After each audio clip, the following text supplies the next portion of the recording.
What's going on, guys? This is Mikeinoid, and today I'm going to be showing you guys my entire collection from the NES, SNES, and the Nintendo 64. These are some pretty old systems. All three of them came out before I even existed. The Nintendo Entertainment System is the system I'm least familiar with. I never even saw an actual console in person until I picked one up a couple of years ago. I played NES games on my 3DS using Virtual Console like Super Mario Bros., The Legend of Zelda, Metroid, and Mega Man. I shouldn't have grown up with the Super Nintendo Entertainment System, but my older sister had one, so I played a lot of Super Mario World and Donkey Kong Country. SNES games are some of my favorite games to play. I've also played a bunch of those games using Virtual Console and on the Switch. And the Nintendo 64, I played this console at my cousin's house the most, and the game we played was Pokemon Stadium. Even though N64 games haven't made it over to the Switch, I still have the option to emulate these games and buy them on the Wii U's Virtual Console.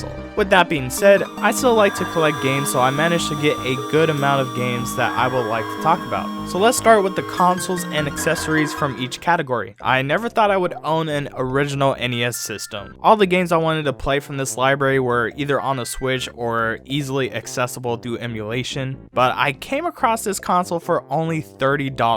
It's in really good condition, and it came with all the cables and a controller. I even ended up buying another controller if I wanted to do some multiplayer, and I have a 1985 zapper that allows me to play games like Duck Hunt on a CRT TV. And I have this pink thing that you can use to clean the pins of the NES. I also have a NES Classic and a Famicom Classic and a clone NES called the RES. I have the original SNES that I've had ever since I was a kid, and it still amazes me that this console has not turned yellow. And I have two controllers for the system so I can play multiplayer games. I have the Super Game Boy cartridge, which allows me to play original Game Boy games on a TV, which is pretty cool. And of course, I have the SNES Classic. If I wanted to play my physical NES and SNES games on a HD display or capture gameplay footage, I would use my Retron 5, which allows me to play Genesis, Mega Drive, Famicom, Super Famicom, Game Boy Color, and Game Boy Advance games. And finally, I have my standard gray Nintendo 64. I found this console at a CD exchange for $80, and it came with the cables and a controller with a pretty good joystick. I even upgraded the console by getting the expansion pack for $20, which would allow me to play games like Majora's Mask and Donkey Kong 64. I have two black aftermarket controllers that I got from Amazon, and I have an official atomic purple controller that I found at a garage sale for $6. I have a transfer pack that allows me to play Pokemon Red, Blue, and Yellow in Pokemon Stadium, and I also have the VRU, which is a device that was only used to play Hey You Pikachu in North America. I found this at a garage sale. I only found this piece, so I do not have the game or the microphone that goes with it. Now let's go ahead and talk about the games, starting with the NES. So the first game I got for my NES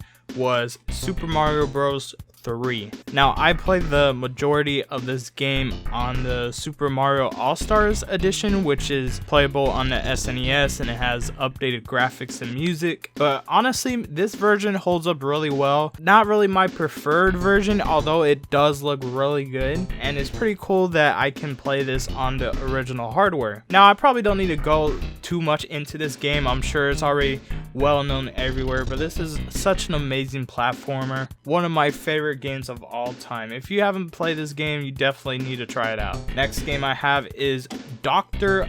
Mario. So I found this at a flea market for pretty cheap. It's a pretty good puzzle game for what it was back in the day. Like, I mean, I'm not even gonna lie, I was pretty addicted to it when I was trying out the game. It's pretty cool. You can choose your own difficulty, so you can either just have a relaxing kind of playthrough, or if you want more of a challenge, then you will go for the harder option. But this is really cool. I really like this game. Next game I have is, of course, Super Mario Bros.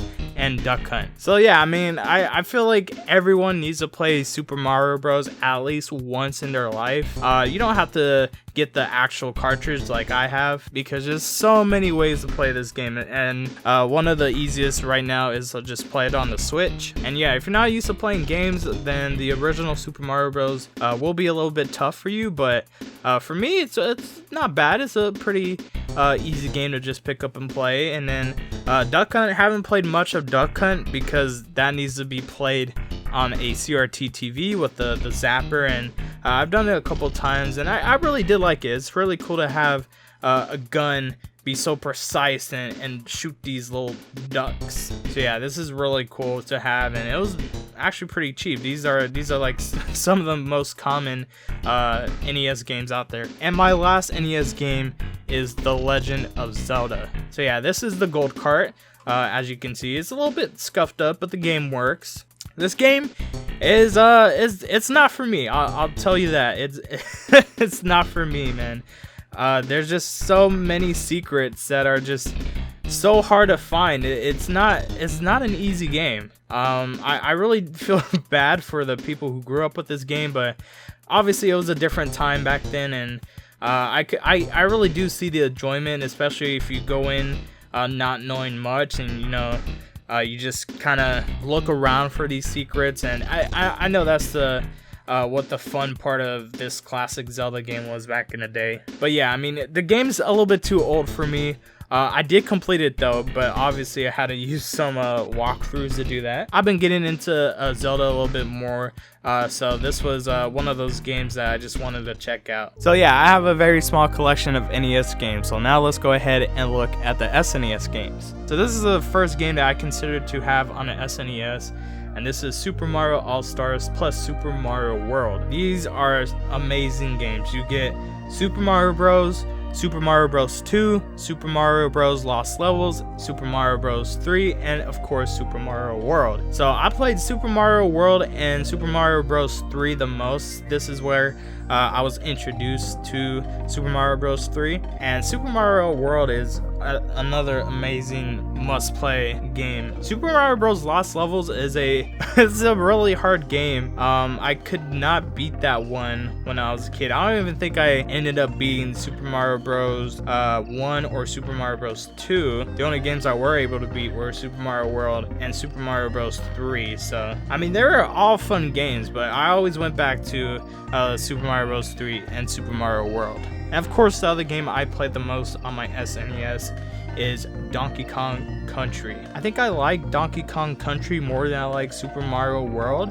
I just actually like the level design a bit more in this one. I'm not saying Super Mario World is a bad game at all, but Donkey Kong Country just had a little bit more difficulty to it, and even when I was a kid, I like that extra difficulty, and I don't think I was able to fully beat the game. I think I got to King K. Rool, but I was never able to beat him until I was a little bit older. Really recommend this game. You'll probably be bad at it if you aren't used to platforming games, but I still recommend you give it a try. So the next game I have is John Madden Football. I think this is 93, and I mean, listen, I actually do enjoy playing sports games. Like, they're not bad. I played a little bit of this one, and it's not bad. Obviously, I think it has aged because it's not the most desired way to play football, but for the time, I can see people really liking this one. But I'm pretty sure this game goes for cheap, and honestly, if you're a huge Madden fan, I feel like you might want to check this out. Next game is Batman Returns, and this is a beat 'em up game with Batman. I believe this is based off of the Batman movie with the Penguin. I forgot the actor's name, but I remember watching it as a kid and I liked it. I think I got my ass handed to me and I just never went back to it. But it's going back to it now, I can see what the appeal to this game is. I see a lot of people talk about this one, so it's pretty cool that I have it. Next is Super Batter Up. This is just a baseball game for the SNES, and I didn't play much of it, and it's not good. But I mean, if you're a big baseball fan, I mean, might want to check this out, but it was nothing special for me. This is actually a pretty fun platforming game, and it's pretty short as well, and this is Porky Pig's Haunted Holiday. So yeah, this is a platforming game featuring Porky Pig and other Looney Tune characters, and you're just going around playing as Porky Pig, getting through these levels with all these Halloween creatures. And it is pretty short because I looked up a walkthrough, and I think I got to at least the third world on my own when I was a kid. So I would like to go back and try to beat this game fully, even though, like I said, it is pretty difficult, but it's a lot of fun. Next game is Math Blaster Episode 1. I don't even know if they ever made an Episode 2. I think they did, but I don't think it came out for the SNES. So yeah, this was just a way for me to learn some math when I played my SNES, and I mean, most of the math problems I already knew how to solve. It was just difficult because the ship like shoots at you, and it's just hard to keep up with. So I was never able to beat it. I think it's only like an 18-minute game, so it's really not a long game. It's not that good, but it's, if you want to learn some math, like basic math, then I mean, I guess you could check it out. Next game is Mortal Kombat 2. This game is tough, man. Like, I do not understand why they made it so hard. Like, it's like any character I choose, man, I always get my butt whooped in the first fight. It's crazy. But other than the difficulty, it actually looks really great, and it's actually pretty cool to have Mortal Kombat 2 for the SNES. I think I only found it for like $10, so it was pretty cheap. Next is Tetris 2. Not my favorite Tetris game. I prefer the one on the Game Boy a lot more than this one, and thankfully, since I have the Super Game Boy, I'm able to play that Tetris on the system. I don't know, there's something weird about this one. It's just, it's different. It's not, I don't think it's a good different, but I mean, it's okay.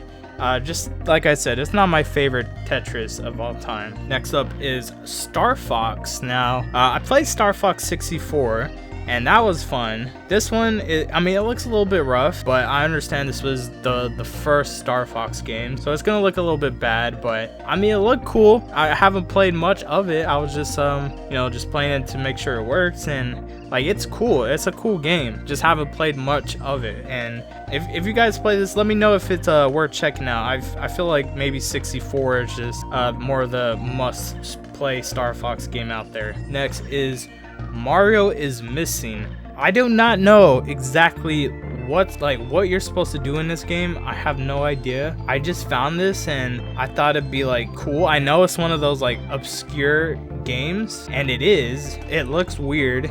It is weird. Yeah, I don't think it's any good, but if anyone has played it, let me know how you play this, man, because I don't know how to play this game. Up next is Wario's Woods. I found this one at a garage sale, and the guy kind of knew what he was he had, so he charged me, I think it was like $10 for it, which isn't that bad. But he had a whole bunch of other games that he overpriced, so this was the one that for some reason he did not really overprice. So I picked it up, and it's a pretty cool puzzle game. It involves you playing as toads, moving stuff around to like blow stuff up. I don't know the exact concept. I mean, I was playing it, but it's cool. I think I still prefer Tetris though than this game, but it's fun. This is probably one of my more unique games for the SNES. This is Killer Instinct. This is the black cartridge, which is pretty cool. Actually, I think I found this at the same garage sale that he did not overcharge. So actually, yeah, that's what happened. So it's pretty cool. It's not as difficult as Mortal Kombat 2 was, but it was pretty tough just because I'm not really that good at these old school fighting games, but I do really like to play them. So yeah, it just looks really cool with the black cartridge. Next up is Wheel of Fortune Deluxe Edition. I found this for like dirt cheap somewhere.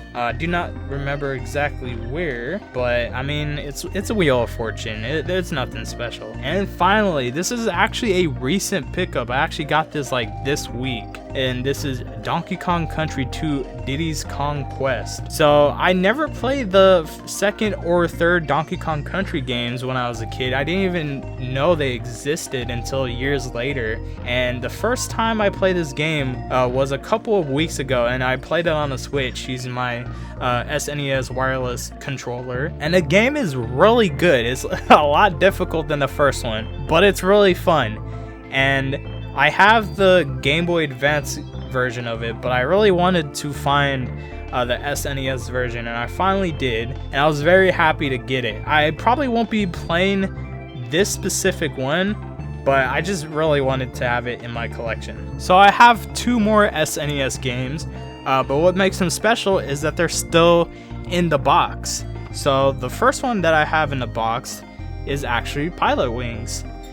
So I played the Pilot Wings on the 3DS, and that one was okay. You know, it uses the Mii characters and all. But yeah, that was my first time I experienced it. Hold on, let me see if I could try to get this open. But I mean, as you can see, like the box right here is just ripped up right here. But other than that, it's in really good condition. Take it out, just slide it out. So we have the manual. The manual looks a bit rough, but still tells you exactly what you need to know. And then we have the game itself. It even has the dust cover on it, which is pretty cool. And yeah, I mean, the copy looks really clean, and I mean, it's legit too. Like, I even checked it too, and it's legit. So it's actually a really good copy. So someone took really good care of this. I mean, not the box is ripped, but I mean, the game itself looks really good. So yeah, this was really cool to find. It was only like $13, which was crazy to me, for just this being such a well-known game. It's still in the box and everything with the manual, and it was only $13. I thought it was a steal. But the game itself, it's okay. I only played the the first part of it, trying to get your certification for the plane. And I mean, it's cool. And my last game that's also still in the box is F-Zero. This is cool. This is amazing. I actually just had the cartridge and the manual separately, but then I found this, you know, still in the box. So I got this, and then I sold the other game, and this is really cool. I mean, I never played F-Zero, and I still wouldn't consider myself like playing the game. I did, you know, make sure this one worked, and it's really good. It's like really fun. I can see why people would like F-Zero to return. And I mean, look at this manual. It's still in really good condition. The box itself is in really good condition as well. I mean, obviously it's a bit worn, but that's just because the game's old. And look at the cartridge. That looks clean. Everything was clean, and this was also like $13 as well, so it was a steal. I do not know why CD Exchange sold this for so cheap, but I mean, I'm glad I was able to get it. Yeah, but just from the short amount of time that I was playing it, it's a really fun racing game, and I really recommend checking it out, at least on your Switch, because this game is also playable on the Switch. And that was all of my SNES games. Let's move on to the N64 games. So the first game I got for my N64 is In the Zone 98. Now, I know it's not anything special, but I wanted to make sure that the system worked, so this was like $3. So I just picked it up. This was the first game I tried out on my N64, and I was just happy that the system worked, and I played a little bit of it. It's not a bad basketball game. I still prefer something like NBA Jam, but I mean, it's not bad. Next is Pokemon Stadium. I had to get this one, just because this is what I played at my cousin's house, and it's such a good game. And the cartridge is pretty clean. It's really clean. It's legit, so I made sure that it's a legit copy. And yeah, it's still as fun as I remember it. Just being able to see these Pokemon in like full color and 3D models, it was like crazy back in the day. And of course, what's really fun is that with the transfer pack, I'm able to play Pokemon Red, Blue, and Yellow using this game. So really fun. I think it was $30, which is I think it's like the normal asking price for this game, and hey man, it was worth it. Next up is also a classic, The Legend of Zelda Ocarina of Time. This one's a little bit sun faded, but the game is still legit and it still works. Haven't played much of Ocarina of Time. If anything, I'll just end up playing it on the 3DS. And I was trying to like get into it on the 3DS, but I just lost that copy, so I was just never able to get back into this game. But obviously, I've heard this is like people's all-time favorite games. Like, I'll never understand until I actually play it myself, but it's on the bucket list. Next up is NASCAR 99. Yeah, it was like $4 or $5, and it was cheap. Wanted to get it. I don't know. It was like it's a racing game. I just figured, why not? Kind of get like another multiplayer game going. And the last game I got for the N64 is Forsaken 64. So I found this at a garage sale, and I don't know the exact price because everything I bought from that garage sale came out to $15. So it was a pretty good deal. And what's pretty cool is it's an M-rated game. I don't think the actual gameplay should make it M-rated, but it's just actually pretty funny that this is a mature game for the 64. So I can't exactly tell you what this game's about, but you're just doing like missions in this like kind of racing pod, and you know, you're destroying enemies, it's solving like these puzzles. So I mean, it's pretty cool. It's not like an all-time must play, but it's an interesting title. I'm really glad I got it. And that was all of my N64 games. So yeah, not a whole bunch of games from the 3 systems, but like I said, games from these systems can be accessed elsewhere for much cheaper. Sometimes I just like to be able to play a game rather than paying an arm and a leg for them. However, when I come across an older title that interests me, it's hard to turn it down. Games from all 3 of these consoles are still very fun to play today, and I'm satisfied with what I've been able to collect so far. Well, that's going to be it for today's video. Let me know what NES, SNES, and N64 games you own down in the comments below. Thank you guys for watching, and of course, I will see you guys in the next one. Take care. Oh, now I gotta look for another Donkey Kong Country 3.